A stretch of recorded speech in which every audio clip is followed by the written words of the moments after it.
How to change your LinkedIn profile picture. Hello and welcome to our channel. This is Rose and I'm here to guide you to change your profile picture or delete your LinkedIn profile picture. So do watch the video till the end, and without any further ado, let's dive right into the video. First of all, launch web browser on your device and search for linkedin.com, where you can easily sign in to the official page or the official account on LinkedIn.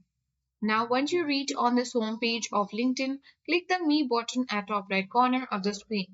A menu appears. Click View Profile at top of the screen. On this section, you will see your profile picture.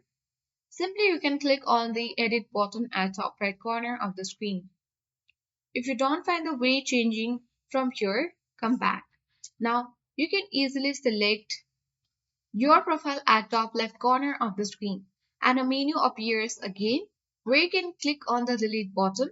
And if you're sure that you want to delete your profile picture, click the delete button and your profile photo of LinkedIn will be successfully deleted. So that's all for today. Hope this video helped you. If you are new to our channel, hit the like button and subscribe for more tech and tips videos.